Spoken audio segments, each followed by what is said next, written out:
Hi అండి, welcome to my channel. నేను మీ స్వాతి.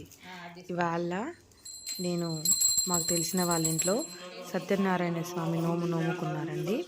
మీకు కూడా చూపిద్దామని నేను వీడియో తీశాను. చూడండి, ఇది స్టార్టింగ్లో పూజ చేసేటప్పుడు 5 కథలు ఉంటాయండి. మొత్తం సత్యనారాయణ స్వామి వ్రతానికి ఆ 5 కథలు అయ్యగారు చెప్తూ ఉంటాడు. 5 కథలు చెప్పిన తర్వాత అప్పుడు పూజ కంప్లీట్ అయిపోతుంది. ఇప్పుడే స్టార్ట్ చేశారు. అతడు మిగుల దరిద్రుడు అవుటచే అన్న వస్త్రం లేక ఆకలిచే బాధపడుతూ ప్రతిలను తిరుగుచూ భిక్షాందేహి కాలం గడుపుచున్నాడు. మరి భగవంతు దృష్టి లోపల బ్రాహ్మణైన రాజైన దూతైన బంటైన అందరు సమానమే అని తెలియజేస్తూ జరిగిన కథ ఇది మనకు తెలియజేస్తున్నది.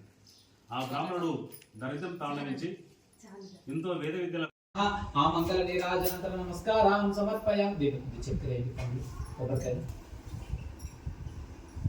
ఆపుతో నీళ్ళని కొబ్బరికాయ మీద ఓం ప్రోక్షా పరిశీర్య శోషల ప్రాంగత్వ చక్రముద్దా ప్రాణాయస్వ జానాయస్వ అమృతేస్వ సత్యందజ అమృతమస్తు పర్గో దేవసదీమై త్రియోజన ప్రచోదయాత్ నారికేల నైవేద్యం సమర్పయామి. రంభాపర కాశ్మీర ఫల నైవేద్యం సమర్పయామి. 2 అక్షంతలు తాంబూలదే అక్షతాం సమర్పయామి. 2 అక్షంతలు దండం పెట్టండి.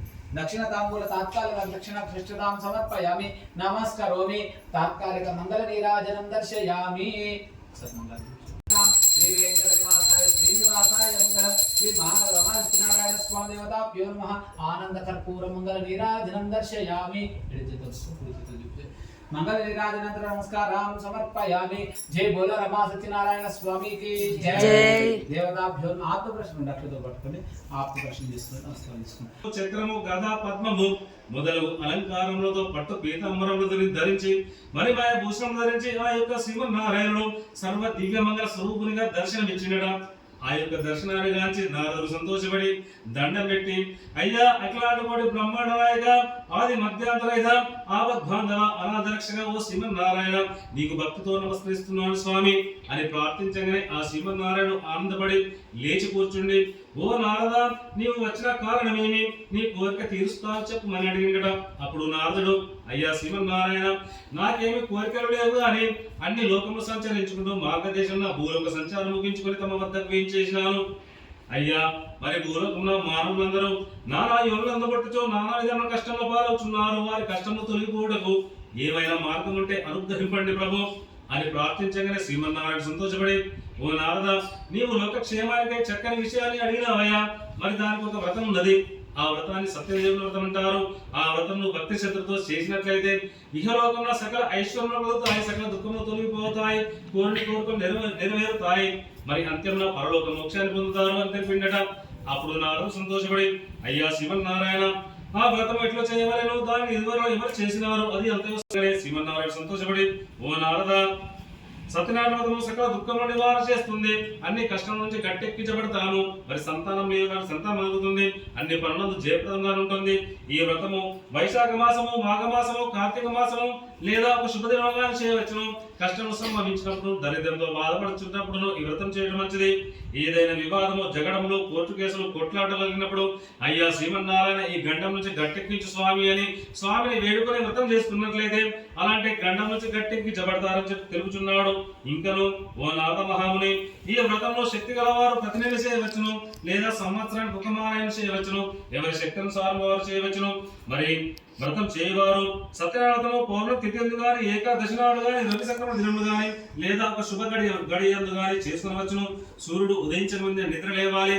కార్యకృత్యములను నెరవేర్చుకొని స్నానము, సంధ్య అనుష్ఠానము యథా ప్రకారం నిర్వర్తించుకొని మడి వస్త్రం ధరించి శుచి నిచ్చిన భక్తితో దండం పెట్టి, ఓ దేవాదిదేవ సత్యనారాయణ ప్రభు, నీ అనుగ్రహం పొందుటకై ఈ రోజు వ్రతం చేస్తున్నాను స్వామి అని తన మనసున స్వామిని ధ్యానం చేసుకునేవాళ్ళు.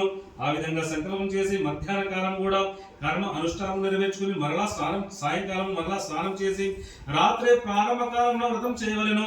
మరి వ్రతం చేసే స్థలాన్ని ఆవు పేడతో అలికి శుద్ధి చేసి వరిపిండి మొదలగు 5 రంగుల చూర్ణంతో ముగ్గులు పెట్టి దానిపై పీఠం నుంచి దానిపై నూతన వస్త్రం పరిచి దానిపై బియ్యం పోసి కలశం ఉంచవలేను. ఆ కలశంలో వెండితో గాని, రాగితో గాని, ఇత్తడితో గాని, తుదకు మట్టితో గాని చేయవచ్చును. లోపితనం మాత్రం చేయరాదు. మనకు ఇత్తడి కొనే శక్తి ఉన్నప్పుడు మట్టి పెట్టడానికి స్వామి నచ్చడు. మనకు ఎంత శక్తి ఉంటే అది కొనాలి. యథాశక్తి ఆచరించవలేను. నూతన వస్త్రం మీద సత్యనాపత్రం ఉంచవలేను. ఆ ప్రతిమ ఒక కర్షము లేదా అర్ధ కర్షము లేదా పావు కర్షము బంగారంతో చేయించి పంచ అమృతంతో అభిషేకం గావించి మండపంగా ఉంచవలేను. ముందు విఘ్నేశ్వరుని పూజ, తర్వాత లక్ష్మీదేవిని, పార్వతిని, పరమేశ్వరుని, విష్ణుమూర్తిని, నవగ్రహములను, అష్టదిక్పాలను పూజ చేయవలేను. మొదట కలశంలో వరుణదేవుని పూజ చేయవలేను. మరి ఆ తర్వాత స్వామివారిని మరి పీఠం పైన ఉన్నటువంటి కలశం మీద ఉంచి పూజ చేయవలేను. 4 వర్ణముల వారు స్త్రీలను పురుషుడు వ్రతం చేయవచ్చును. మరి పూర్వకాలంలో బ్రాహ్మణ క్షత్రియ వర్గాలు, వైశ్య వర్గాలు మొదలగు ఉన్నత వర్గాల వారే చేసేవారు సత్యవ్రతం. కింది స్థాయి వారికి ఆ వ్రతం చేరనీయలేదు. మరి ఇప్పుడే శాస్త్రం ఏమని చెప్తున్నప్పటి నుంచి కూడా మరి మనం వెనుక ఓడిపోయినాం కాబట్టి ఏ వర్ణం వారికి చేసుకుని వచ్చిన శాస్త్రవచనం చేసుకోవచ్చును. స్త్రీలను పురుషులు వ్రతం చేయవచ్చును. మరి నా భర్త ఇంట్లో లేడు, నాకు కోరిక ఒక కష్టం వచ్చింది, ఆ కష్టం నుంచి గట్టెక్కితే స్వామి నీ వ్రతం చేస్తానని ఒప్పుకున్నాను. మరి తను ఎక్కడో విదేశాల్లో ఉన్నాడు, రాడు 3-4 నెలల వరకు. ఆయన వచ్చినాక వెయిట్ చేసిన పని లేదు. ఏం చేయాలి? ఆ స్వామిని తలుచుకొని బ్రాహ్మణ నిలుచుకొని భర్త కూర్చునే స్థలం వైపుకు ఏ వైపు కూర్చుంటాడో ఆ వైపు ఒక టవల్ వేసుకుని ఇంట్లో ఉన్నటువంటి స్త్రీ కూడా ఈ వ్రతం చేసుకునవచ్చును అని శాస్త్రం చెప్తున్నది. ఇంకను తుదపోయే దినంనైనను సాయంకాలం వ్రతం చేయడం మంచిది. మరి వ్రతం చేయవారు బ్రాహ్మణులను, బంధువులను పిలుచుకుని వచ్చి చేయవలను. ఒక బ్రాహ్మణులు పిలుచుకొని మాత్రమే చేసుడు కాదు, కనీసం మన శక్తి మేరకు 2-4 ఎంత వీలైనంత వారికి భోజనాలు కూడా మన బంధువులు పిలుచుకొని చేయాలని చెప్తున్నది శాస్త్రం. ఇంకను అరటి పండ్లు, ఆవు నెయ్యి, ఆవు పాలు, గోధుమలుగా అది లేనట్లయితే బెల్లము, చక్కెర ఇవి అన్ని సమానంగా అనగా శరీరం చొప్పున చేర్చి ప్రసాదం తయారు చేసి స్వామి వారికి నివేదన జరిగించవలేను. ఆ విధంగా నైవేద్యం జరిగించబిమ్మట బ్రాహ్మణులకు సంతృప్తికరంగా దానం ఇచ్చి యథాశక్తి దక్షిణలు ఇచ్చి కథ శ్రద్ధగా విని బంధుమిత్రులతోడను బ్రాహ్మణులతోడను కలిసి భోజనం చేయవచ్చును. తర్వాత స్వామివారికి ఇష్టమైన రీతిగా మరి ఇన్ని సేవ చేసినప్పటికీ స్వామివారికి ఇష్టమైన ఇంకొక కోరిక ఉంటుందట. స్వామివారి కోరిక ఏంటంటే సర్వం కంప్లీట్ అయిన తర్వాత స్వామి యొక్క కీర్తనలు ఆలపించాలి, ఆయన భజనలు చేయాలి. ఆయన భజనలు చేస్తూ ఆయన కీర్తనలు చేస్తూ స్వామివారి ముందర నాట్యం చదివినట్లయితే ఆ స్వామి ఆనందానికి అవధులు లేవు అని శాస్త్రం చెప్తున్నది. ఇది సత్యనారాయణ స్వామి రీతిగా నృత్యము, గీతం జరిగించవలేను.